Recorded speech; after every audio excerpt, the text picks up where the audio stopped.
Direct your questions to either one of our speakers, raise your hand, and I'll ask you to stand and identify who you are and make a statement or raise a question.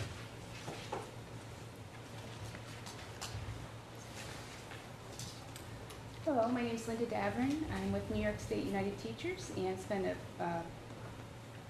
Linda Davern. I'm with New York State United Teachers. A very interesting presentation. And a couple comments and a question. One thing I wanted to mention is that I've been in teacher preparation for 15 years, and I'm proud to let folks know that we practice speed passing of papers in the college classroom. Great to know. We practice many of those routines, and then have field experiences where folks are expected to practice those routines as well. Now, I understand that some of your work, you're obviously a very data-oriented person, and some of your work has been characterized as anecdotal data, which is very important in building our understandings. One comment is that in relationship to the development of teacher standards, it seems important to have practices that are evidence-based. My question in particular has to do with your book, and it seems as though you devalue understanding of why a particular approach is utilized. And I'm curious as to why you would put understanding in opposition to implementation. Don't we need both? I don't feel like I certainly don't feel like I devalue understanding. I do feel like my priority, so I wrote the book in the midst of running a network of schools. And I think you're right that there's another set of data to be gleaned from this. The only thing I know for sure about my book, our book, since it's written by a group of teachers, is that it's wrong. That some piece of it has to be wrong. It can't all be right. But it was really just a bootstrap effort by myself and the people who I run schools with to give the best possible thing we could to the teachers that we wanted to help. So I don't want to portray it as a public policy initiative or what an exact roadmap for what teacher training should look like. I think that's the job of schools of education and department officials to sort of find what's useful in it and take it to the next level. I do think that it's useful to teachers. I think the point in the book that you're referring to when you say I'm skeptical of understanding is that I think a lot of teacher training tells teachers what to believe, what the strategy should be, what your internal narrative should be. And sometimes I think people learn things from the outside in.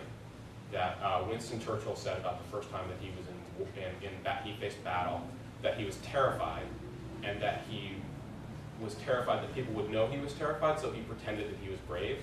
And after a while, he started to believe that he was brave because he felt himself acting that way. And I do think there's a small analogy for that for teachers, which is when you don't know what to do what the masters do. Start there. You have lots of time in your career to put your own personal stamp on it. Try something that works first, and then figure out how you want to sort of align it to your own personal orientation and values in the classroom. Right here. We had a hand up right here.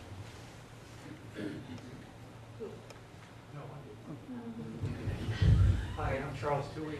We have a small family foundation in Albany. I have a little bit of background in education, but Albany has a unique situation with the largest number of charter schools per capita. You know, we have Brighter Choice and we have the school district. And I'm just so pleased today that we have people from both sides of the table here. And I'm really hoping that somewhere along the line we can break that wall between Brighter Choice and Albany City Schools so that we can sit down and have an open discussion about best practices. And I realize that there are charter school examples up there, but I know lots of teachers in our district that are good too. And we need to figure out how to do this, and I'm going to see you guys afterwards. Great. Thank you for that comment. It's so important to me personally. One of the schools I operate is in Rochester, and we feel so lucky to be in Rochester. The district is incredibly professional and collegial and collaborative, and I hope that, and I believe that everyone in our organization has met them at least halfway.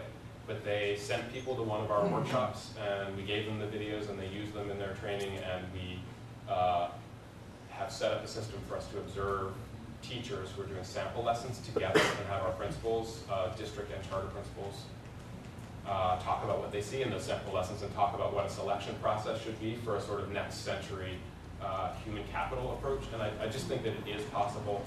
It does happen in some places, and I believe that it can happen here too. I mean, our goal is to see all students achieve, not just charter school students achieve. And I know that I think that most of the sector feels that way. It's about student achievement, not about a public policy initiative that makes it possible. John, do you want to comment? Yeah, I just say, ultimately we see the role of the department as trying to create that conversation, a conversation about best practice, trying to look at schools that are succeeding, whether they're district schools or charter schools, particularly for our high needs populations, and then actually looking inside and seeing what they're doing to figure out how we take that to scale. Way in the back. Good morning. I'm Selman Michael Benton from the Bronx. I'm the son of a school teacher. My mother began as a paraprofessional in New York City. One of the things she was concerned with when she taught her first grade class, she was concerned about the next teacher she was sending her students on to. And she would get angry when one of her less skilled colleagues was getting her top students. Each and every year, teachers teach a different cohort of students.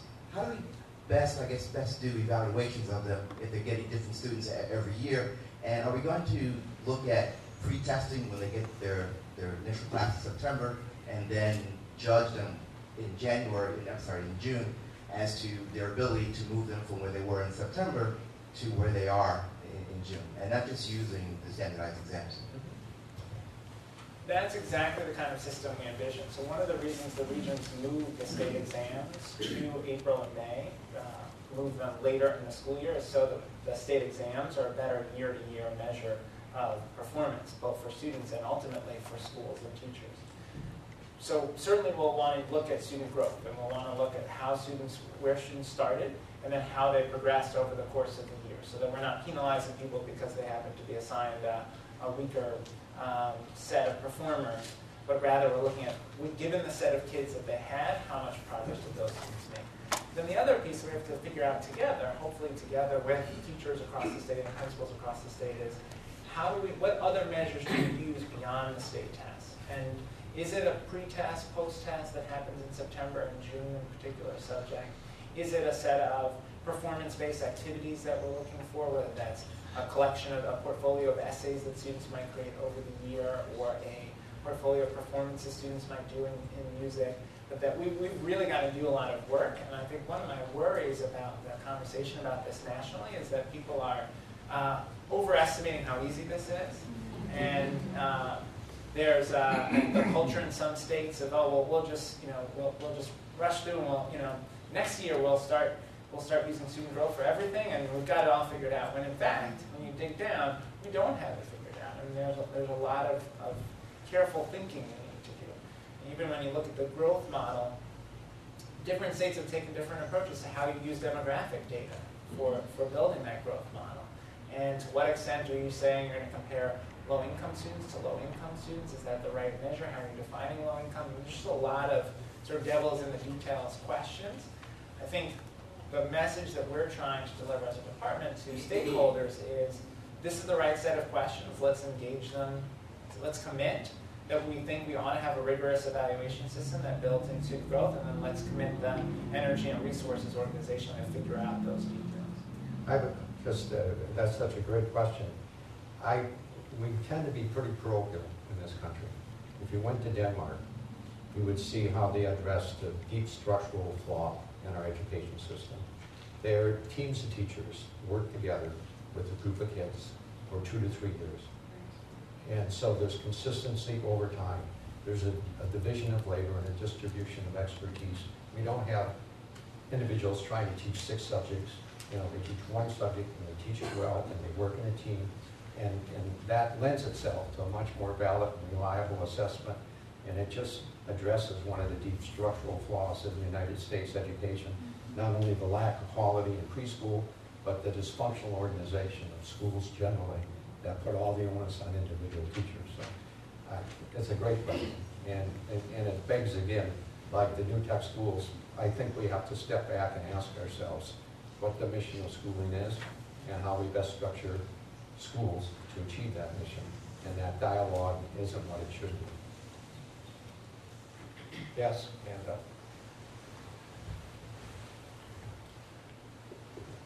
Hi, I'm Tom Gaze here at the Rockefeller Institute. Clearly, Teachers College isn't teaching these kinds of methods in managing the classroom, as you already mentioned. I was wondering if you could identify any education schools that really are moving towards much more of a sort of an intense development of classroom management skills in addition to teaching the content, the methods.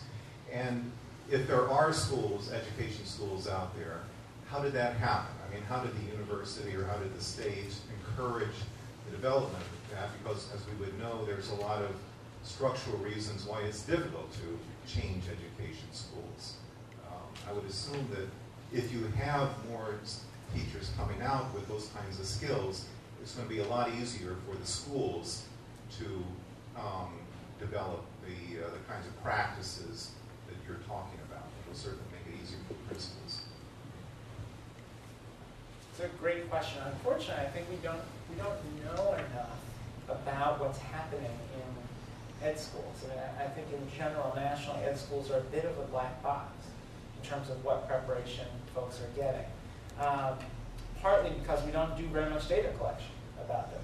We don't do much data collection on the students coming in, the students going out, and what their experience is once they get into classrooms. There are some examples. So there's Dean Pianta at University of Virginia, who's developed a model for teacher evaluation that is that tries to capture what are the specific practices, sort of a version of the taxonomy, what are the specific practices that lead to student success. There are specific universities that are engaged in work that is very fine-grained in a particular discipline, like Vanderbilt around reading. But I don't think there are examples yet that are sort of home run ed school around preparing teachers for success in high needs communities. They may be out there, but we don't really have a system for identifying them.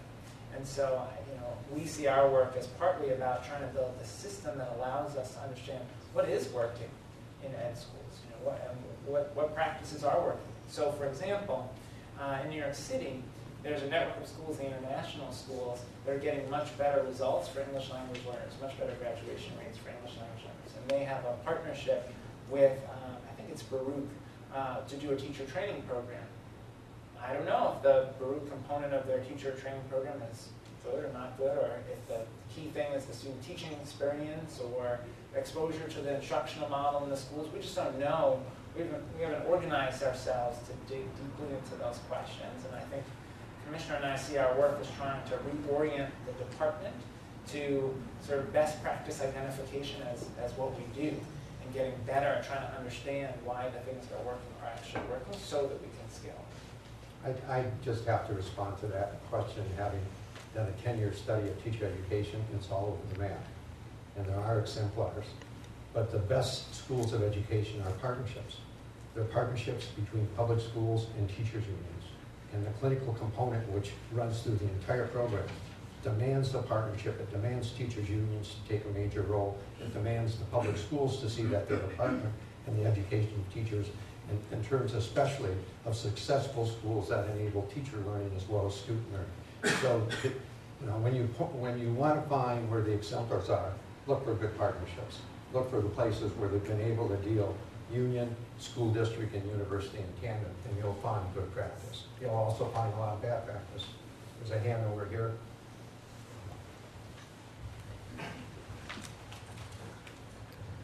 My name is Barbara Downs, and I work at the State Education Department. And I work in the program unit, and I work with teacher education programs. And I'd just like to make a comment on that last question. And I'm not exactly sure of the date, but years ago, the Board of Regents recognized that teacher education programs in the state were not up to par. So they made a decision to have all the programs in the state nationally accredited. So that's one way that I guess we ensure some kind of continuity and some kind of, I'm trying to think of the word. But anyway, I think that one thing that John King mentioned was the blue ribbon panel, right? I think it was John, right? You mentioned the blue ribbon No, panel. but we should describe it. Oh, yes, Ken. So I think that you'll find that maybe with the blue ribbon panel, you'll start to see some of these other practices that were being talked about coming into the teacher education programs. I think that's one of the intents of that blue ribbon panel. Actually, I also have a question for Doug. I've been involved in some research studies, and I'm curious how you got the students that you videotaped. I mean, what was the process that you went through to allow those students to be videotaped? So one of In the the other, classroom. yeah, it's a great question. One of the other logistical reasons why so many of the clips are in charter schools is that a lot of the schools that we work with have, at the beginning of the year, get a blanket waiver from kids for photography and video reasons. So in most cases, the schools have waivers for students. Yes, in the back row. I had another question. Teachers who put upon these days, what about the principals who are acting, I guess, as the managers, administrators? How will they be evaluated in bringing this into their school system as a way of measuring them and their ability to lead their teachers and to have better performances coming out of their schools? Certainly, I would say the Regents, the Commission, and I are committed to the idea that whatever evaluation system we put in place for teachers, we've got to put a parallel evaluation system in place for principals. It's the only way to make the teacher evaluation system work. I think principals need to be evaluated partly on student growth. Are the students in their school making progress? Partly on, are they making their teachers better? And so we need this measurement of performance in teacher performance gains so that we can look at principals and figure out, are they actually helping their teachers in their school get better? And then we've got to teach them that. I mean, the commissioner will often say, if you get if you get ed school deans in a room, some people will defend their teacher training programs. Virtually no one will defend their principal training programs. Because the way that we've set them up is that they're because people have an incentive to do credit accumulation because of how our salary scale structure works. A lot of principal training programs aren't really principal training programs. They're credit mills. And so students are accumulating administrative credits to use towards their overall credit accumulation. They're not actually learning skills about how to make teachers better. So at Uncommon Schools, one of the things we did was we tried to use these kind of videos to talk with teachers talk with our aspiring principals, who often were teachers themselves, about how you help teachers get better at these things. And so we would watch video and debrief it. Not just best practice video, but video of mediocre teaching. Here's a 20-minute mediocre, 9th grade English language arts lesson. Okay, now you're going to meet with this teacher. Let's role play the conversation. What would you tell them? Where would you start? How would you prioritize what to work on? And unfortunately, a lot of principal training programs aren't doing that. They aren't focused on this idea of principal as instructional leader. And that's the direction, certainly, that the commissioner, I think, we should move.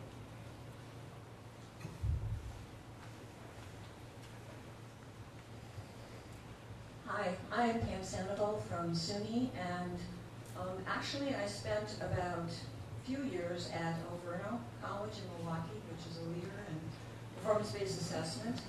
So I'm really committed because of that perspective to performance-based assessment and use of assessment, especially in teacher education. One of my concerns here, it seems to me, is the speed that we are moving forward on this. And also as a member of the Professional Standards and Practices Board, I've been watching carefully how we are moving forward on this. And so I just want to express my concern that we will spend enough time actually looking at the criteria, not just a matter of G excellent, good, G poor, but that the criteria will be developed in such a way that it clearly articulates what is excellent versus mediocre, and that we, as a state, spend enough time and provide the resources to ensure that we have integrated reliability on those who are going to be doing the measures. And so from that perspective, I just hope that we will spend enough time on really working on this to assure that it's effective and accurate. John, why don't you respond to that and then take, I think we have about 2 minutes left. Maybe you want to make a summative statement and Doug, the same for you. Sure. I'd say we're committed to investing the time and resources in that process. Certainly, our Race to the Top application describes investment in that process, and I think certainly our Round 2 application will focus on how we align the resources with trying to build an effective teacher evaluation model, and more importantly, a teacher development model that allows those evaluations to translate into the right set of supports. But the one thing I will say about the speed, two things about the speed or pace. One is that I think at the extremes, we have a much higher degree of reliability than in the middle. So I am not convinced that movement between, let's say, 70% of your students proficient in year 1 and 75% in year 2 and 68% in year 3 and 76% in year 4. I'm not sure that that tells us very much. I don't think the assessments are designed with that level of reliability. That said, where we have teachers who chronically show that their students make no progress academically year in, year out, I have to say we couldn't, from my perspective, we couldn't move quickly enough. Because the students that teacher has, that is their one shot at 4th grade. And it's not to say that we have to move quickly to removing that teacher, but we have to move quickly to intervening. And I have to say, my sense is, as we visit schools around the state, talk with superintendents around the state, that we are not doing that collectively. We are not intervening quickly when teachers are struggling year in, year out, and those students are losing value. For them, it is incredibly urgent. And so that's one point on the speed and pace thing. The other piece I would say is that we are trying in our conversations with stakeholders to lay out a phased-in plan for how we build this system over time. We have to phase it in alongside trying to raise the rigor level of our assessment system, trying to make our assessment system more performance-based, alongside raising our academic standards across disciplines. So there's a lot of work to do, and the reality is I think we have to take it all on all at once. Sometimes I feel like a little bit like the administration in Washington. There's just not the luxury of saying, we're going to deal with the economy for the next few years and we'll come to healthcare later. The reality is they're interconnected, and I would say assessments, professional development, curriculum, teacher evaluation are all interconnected. We've got to move forward on all fronts all at once. I guess as a summary statement, I would say, the president has said many times, we've got to educate our way back to prosperity. I think that's incredibly true nationally and particularly in this state. When you look at our small cities, and even our large cities, the future depends on the education of our workforce. If we don't improve the education of our workforce, those cities will die. They are dying. If you look at our rural communities, look across our 700 districts, we've got lots of rural districts that are dying, communities that are dying. And the solution for them is to find things that students can learn to do that are going to allow them to have good jobs with good health care and good benefits and be able to support their families. And we are headed in the wrong direction on this front as a state and a country. And so, the commissioner and I take our work as incredibly urgent to try and turn the system towards a much higher bar for students, because the rest of the world is passing us by very quickly. And our ability to train the next generation of engineers and entrepreneurs depends on the quality of instruction that happens in our schools. And so we are obsessed with trying to get the resources that we need, whether it's through Race to the Top or other federal grant programs or private philanthropy, to get the resources we need to make curriculum and instruction better throughout our state, because there's just no time to it. Not much of a closing statement type. I think that teaching is the most important job in the world, and it's the hardest job in the world. And that poses an incredible challenge, but an incredible opportunity. The thing that I like best about the video that I showed you and the teacher training program that we have is how it makes a teacher like Shadell Noel or Hannah Loftus or Jesse Rector feel when they walk into another building and people say, oh my gosh, Jesse Rector's in the building. That teachers deserve to feel that incredible pride in the job that they do. They do incredible work. And I guess maybe the one reason I mention that now is because I think there's an opportunity on the data side. If I was going to push out one piece of data first, it would be the data on who's successful. Our most successful teachers are very quietly and very humbly, because that's who they are, incredibly proud of their results. And I think that people think most about the anxiety that people are going to feel when they get assessed. But many teachers out there feel incredible pride in being able to demonstrate what they believe and work so hard for happening in their classroom. So if there's one data set I could push out, it would be like, I would, would almost be more powerful to be able to just honor the people who do exceptional work and identify them and let everyone else in the building scramble and become, I want to be on that list of the top, the top 10%. That to me is an important part of it as well, because it's such important work, and teachers just don't get enough credit and honor for it.